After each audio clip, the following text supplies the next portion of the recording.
Salut à toutes et à tous. Hi guys. Ça va des crabes. Alors, tiens, retour en Thaïlande, même si je suis toujours à Paris et que je vais d'ailleurs prendre le train pour aller dans le sud, voir maman. euh, je voudrais faire cette petite vidéo et revenir un peu donc à la Thaïlande en vous parlant en fait de trois euh, possibilités de placement. Voilà, un dans l'immobilier et les deux autres peut-être plus vertueux et pas moins intéressants, même s'ils s'adressent à un public un peu spécial, on va dire. Donc, placement dans des arbres, figurez-vous, en Thaïlande, immobilier en Thaïlande aussi. Avant toute chose, j'ai eu droit, évidemment, à un espèce de florilège de commentaires, mais alors, il y en a un qui a quand même attiré mon attention. Euh, je vais pas citer ce garçon parce que je suis pas comme ça. J'aime pas donner les noms et un petit peu balancer parce que vous vous doutez bien que c'est pas un commentaire euh, génial. Et encore une fois, pas génial parce que c'est que de l'agressivité mal placée, quoi. Alors, ce garçon, n'est-ce pas, il se revendique d'une chaîne qui d'ailleurs ne fait aucun contenu, hein, mais qui par contre a une petite profession de foi euh, qui consisterait à penser que qu'il appartient, enfin en tout cas qui se revendique comme étant une sorte de luciférien, figurez-vous. Ben ouais, alors il y a des gens qui croient en Dieu, il y a aussi des gens qui croient dans le diable. Moi j'ai du pot, je crois en aucun des deux. Donc comme ça, c'est plus simple. Mais bon, je veux dire, il a le droit, hein, bon, on a le droit de croire en ce qu'on veut après tout. Et on a le droit aussi de d'agrémenter sa vie. Voilà, avec des choses comme ça. Ce qui m'inquiète plus, moi, en fait, c'est... Alors, non, alors évidemment, comme il est luciférien, vous vous doutez bien qu'il est, à mon avis, légèrement d'extrême droite, ce que je ne suis pas non plus, hein, je suis désolé, mais voilà. Euh, c'est mon avis. Il a le droit d'être luciférien, sataniste et d'extrême droite. Il a d'ailleurs un petit logo qui en dit long, hein, avec, je sais plus, le diable, enfin la totale, quoi. Rouge sur fond noir. Voilà. Je sais pas dit ça vous suffira pour le truc. De toute façon, il n'y a rien à voir, hein. Si ce n'est lire une espèce de lettre qui ressemble un peu à une profession de foi. Bref. Passons sur, passons là-dessus. En tout cas, j'ai dû cacher ces commentaires. Alors, oui, bien sûr, ils sont pas positifs, mais surtout, ils sont trop agressifs et en plus absurdes. Alors, entre autres, hein, le mec me propose de m'acheter une corde pour me pendre. Alors ça, il lui a fallu deux commentaires pour s'expliquer clairement. Enfin bon, les gars, ça sert pas à ça, YouTube. Si vous avez des trucs à dire, dites-le. Si vous avez rien à dire, ou si vous ne voulez proférer que des insultes, à mon égard, mais à l'égard des autres youtubeurs aussi, hein, là je défends tout le monde, mais passez votre chemin et encore une fois, allez faire du sport.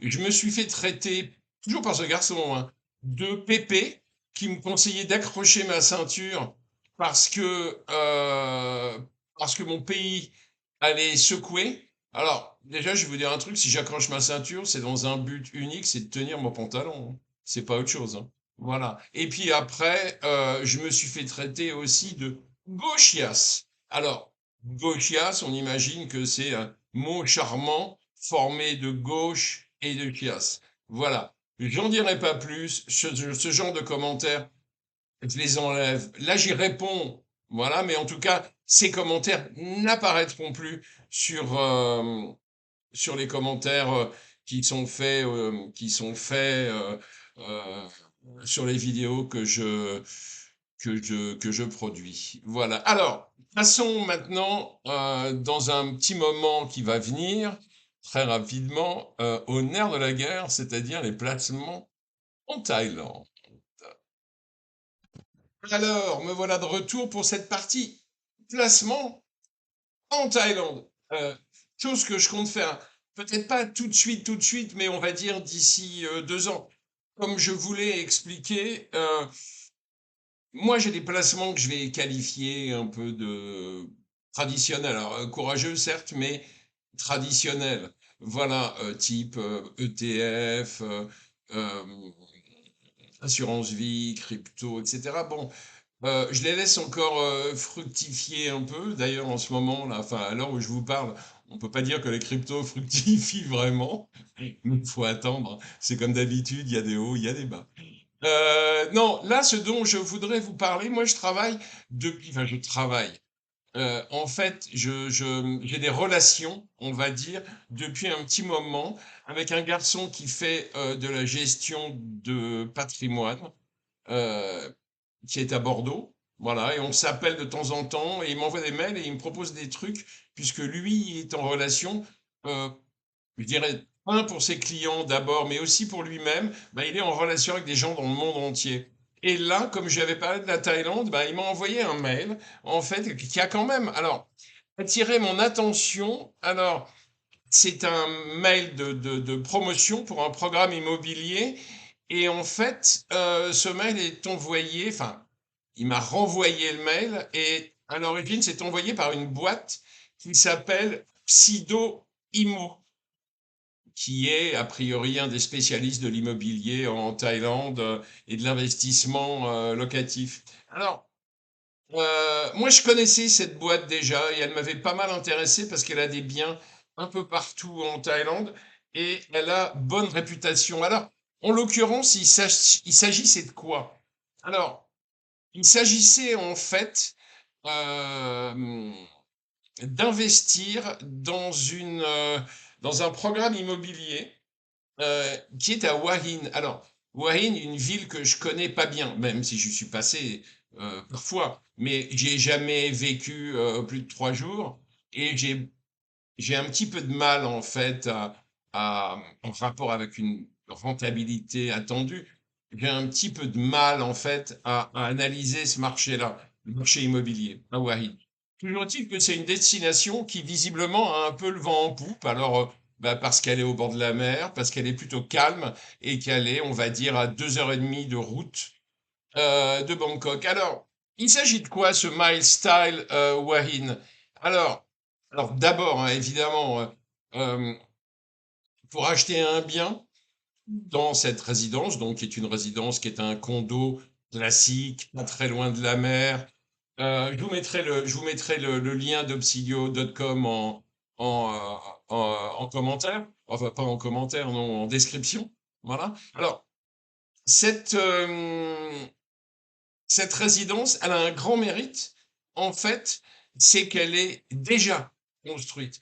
Donc, il n'y a pas à flipper pendant 2, 3 ans, savoir si le programme va sortir de terre. Il est déjà sorti de terre. Et donc, si vous achetez un bien, que moi je vous conseillerais petit, donc si vous achetez un bien, pardon, dans ce complexe immobilier, donc de condos, bah, vous allez pouvoir immédiatement, dès que vous êtes propriétaire, euh, avoir droit à une rentabilité certaine. Alors, je suis désolé parce que je regarde le papier en même temps parce que je me rappelle pas de tout par cœur, hein.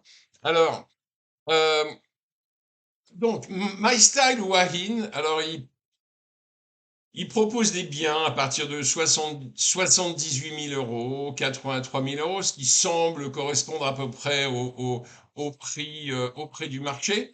Alors, la particularité de cet achat, c'est que ce n'est pas de la propriété pleine, mais du leasehold. Alors, je m'explique.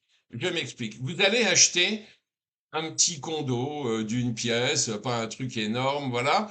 Eux vous proposent 7% de, comment dire, de rendement garanti sur 5 ans. C'est déjà construit. Donc les papiers que vous signez ne sont pas des papiers liés au fait qu'un jour... Non, c'est déjà construit. Vous achetez quelque chose qui existe déjà. Donc 7% par an avec, a priori, c'est pour ça que c'est du leasehold, une obligation pour eux de rachat et donc pour vous de revente à 105% du prix initial. Ce qui veut donc dire qu'en fait, ça vous fait un rendement de 8% par an. Voilà, vous achetez le truc, pendant 5 ans, vous allez toucher 7%, et au bout des 5 ans, ils vont vous le racheter à 105%.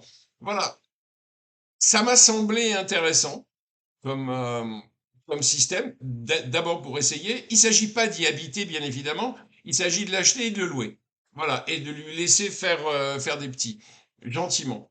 Bon, pourquoi pas, même si moi, comme ma cible, c'est plutôt Phuket, je préférerais acheter un Phuket euh, plutôt qu'à Warine pour la simple raison que j'ai envie d'être près, même si j'y vis pas, mais j'ai envie d'être près du bien que j'aurais acheté pour faire du rendement locatif. Voilà. Donc, je vous le rappelle, ce sera marqué en bas, sidoimmo.com. Allez voir leur site, ça ne coûte rien, et voyez s'il y a des choses là-dedans qui peuvent vous intéresser. Attention, hein, il n'y a pas d'entrée possible en dessous de. Alors, c'est pas très clair. Il parle de 78 000 euros. Mon ami bordelais parlait de 83 000 euros. À vous de voir. Et bien évidemment, s'il y a des commentaires, je serai prêt à répondre de manière plus précise. Je vous retrouve dans un instant pour parler des arbres, figurez-vous. Alors, parlons maintenant des arbres. Alors, c'est évidemment un placement qui s'adresse à, je dirais, une population un petit peu spécifique. Alors, bien sûr, vous pouvez investir dans des arbres en Thaïlande tout en habitant en France, où que ce soit même. Bon, moi, je vous conseille évidemment, parce que je trouve ça un peu mieux, d'habiter sur place, histoire déjà de vous rendre compte de ce que c'est vraiment. Alors, il faut savoir que les deux types d'arbres dont je vais vous parler, euh, en fait, sont détenus par une société qui s'appelle Plantation Internationale. Je vous mettrai également les liens en description. Alors, ensuite, toujours sur la spécificité de la clientèle à laquelle ça peut s'adresser. Bon, d'abord, évidemment, hein, il faut avoir envie d'investir dans des arbres. Moi, je trouve que c'est un excellent placement. D'abord, c'est un marché très porteur. Je vais vous expliquer pourquoi. Et puis ensuite, il y a un petit côté, je sais pas, allez, un peu noble peut-être. Acheter des arbres plutôt que d'acheter de la pierre et des condos, même si c'est avec piscine et parking, quoi, et salle de sport. Voilà. Alors, donc plantation internationale. Alors, il s'agit donc évidemment, encore pour la spécificité, d'investir de l'argent aux alentours de 15 000 euros, peut-être 17 000 pour la seconde catégorie d'arbres dont je vous parlerai après, euh, et de ne pas voir de rendement tant que vos arbres, en fait, n'ont pas grandi et sont capables, pour ce premier type, de donner des fruits. Je parle de quels fruits? Eh bien, je parle de mangue, figurez-vous.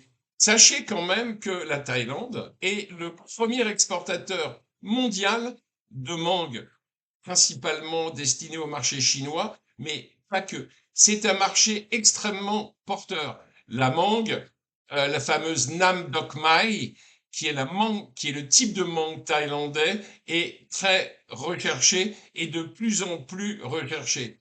Euh, il s'agit de quoi? Eh ben, il s'agit simplement d'acheter. Donc, il y a plusieurs types il y a plusieurs types de prix, hein. Donc, vous allez acheter un nombre d'arbres, dont un nombre de manguiers.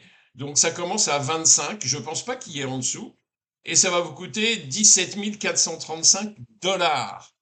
Faites la conversion, ça fait un peu moins en euros. Je ne sais pas combien exactement. Vous pouvez en acheter 50, vous pouvez en acheter 100. À chaque fois, vous multipliez par le prix d'un manguier.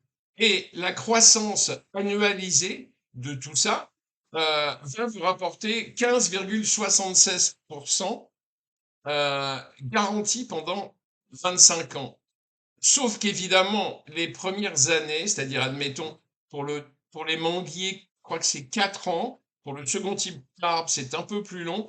Pendant 4 ans, vous n'allez pas toucher grand-chose, mais vous allez vous mettre à toucher 15,76 dès que l'arbre sera suffisamment grand pour produire des mangues. Alors pourquoi vous n'allez pas toucher beaucoup au début? Ben, parce qu'en fait, vous allez toucher alors un petit résidu, mais très peu de choses, sur les mangues, sur les manguiers qui sont déjà plantés. Les vôtres, ceux qui vont atteindre leur maturité au bout de 4 ans, par exemple, il faudra attendre. Il faudra attendre qu'ils soient grands et qu'ils produisent des mangues.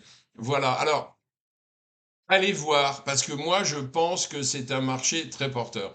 Il faut évidemment avoir d'abord les sous pour investir, et puis ensuite, il faut être capable d'attendre d'attendre 4 ans.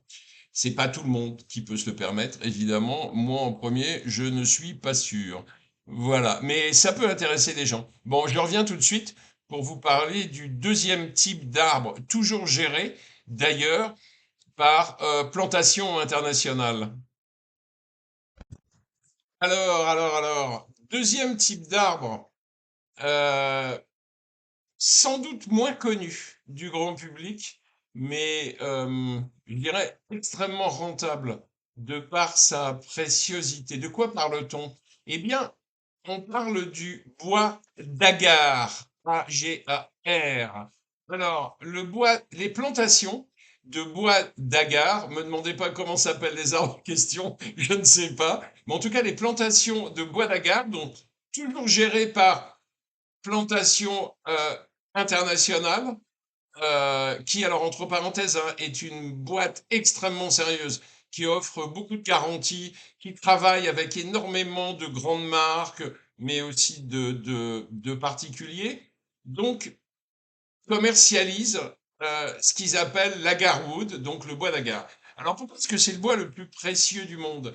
Eh bien, tout d'abord, le bois d'agar, il faut le savoir, euh, en fait, est un bois qui est très rare et qui est principalement cultivé en Thaïlande. Alors, à quoi ça sert le bois d'agar? Eh ben, en fait, les copeaux de bois d'agar sont en fait, donc une fois que les arbres, évidemment, même système, hein, sont suffisamment grands, parce qu'il ne s'agit pas de les flinguer trop jeunes. Donc une fois que les arbres sont suffisamment grands, en fait, les copeaux de bois d'agar sont broyés et distillés en huile, l'huile de bois d'agar ou l'huile de oud, pardon, OUD.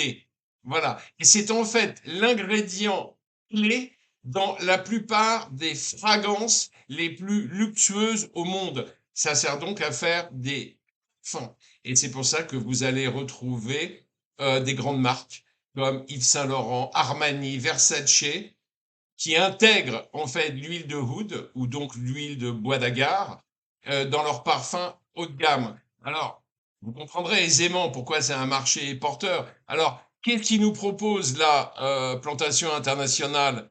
Eh bien, toujours la même chose. Et il vous propose d'acheter un nombre d'arbres, donc un nombre d'arbres d'agar, on va les appeler comme ça. Ça commence à 50 pour une somme de 16 390 USD, US dollars, et ça peut monter jusqu'à 200. Je ne sais pas s'il y a plus, je pense qu'il n'y a pas moins, en tout cas, pas moins de 50, mais ça peut monter jusqu'à 200 pour une somme de 65 000 dollars. Et, euh, et il vous propose une croissance annualisée de 19,71%. Donc, par an. Alors, attention, c'est des croissances brutes. Eux prennent, je crois, 20%, si je ne me trompe pas, pour leurs frais personnels, bah, qui consistent tout simplement à la gestion de ces plantations. Voilà. Euh, Encore une fois, le bois d'agar en Thaïlande, c'est un bon plan. Alors, comme d'hab, hein, il faut avoir les sous pour les investir, en sachant que en termes de bois d'agar, il est possible que ça mette 10 ans à peu près. Donc pendant 10 ans, vous allez toucher grand-chose. Mais dès que c'est parti, par contre, c'est du 19,71% moins brut. Voilà, moins leurs frais de gestion de plantation. Bon, en tout cas, voilà, oui, c'est des placements certes spécifiques, mais assez sécurisés. D'un côté parce que c'est de la mangue, de l'autre côté parce que c'est du bois d'agar et que c'est voilà, c'est des denrées, des produits qui sont extrêmement recherchés et dont la Thaïlande est un des spécialistes, si ce n'est le spécialiste mondial. Donc, retrouvez en description tous les liens. Faites un tour, hein, ça n'engage à rien. Faites un tour sur chez Plantations Internationales et vous comprendrez, prenez peut-être contact avec eux d'ailleurs, et vous comprendrez plus aisément ce dont je parle.